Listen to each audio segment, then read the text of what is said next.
मिलिलानी clearance अटकिला helicopter 45 minute अटकी रही राहुल गांधी। घटना को नहीं आरंभ होईछि राजनीति। क्लियरेंस न मिलबारु उड़ी पारिलानी राहुल को हेलिकॉप्टर। झारखंड विधानसभा निर्वाचन रे प्रचार करने को आसीथिबा कांग्रेस नेता राहुल गांधी को हेलिकॉप्टर को शुक्रवार दिन अटका जाइथिला, जाकु नहीं राजनीति भी आरंभ होईछि। सूचना अनुसार क्लियरेंस न मिलबारु राहुल को हेलिकॉप्टर को उड़ाण पाई अनुमति मिली नथिला। राहुल गांधी को हेलिकॉप्टर को झारखंडर गोड्डा ठारे अटका जाइथिला।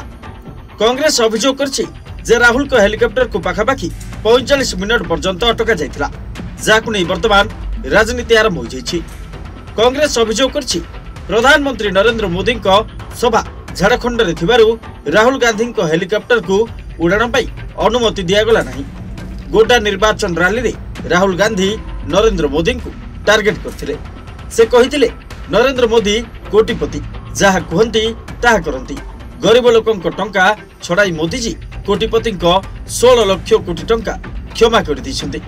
महाराष्ट्र रे 1 लाख कोटी टंकार धराबी जमी मध्य अदानी को हस्तांतर करा जाउछि।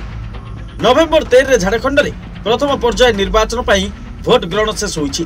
तेबे द्वितीय पर्याय मतदान आसंता 20 रे हेबो, जाक नै विभिन्न राजनैतिक दल मानक मध्य जोरदार फाइट चली। Report rising Orissa.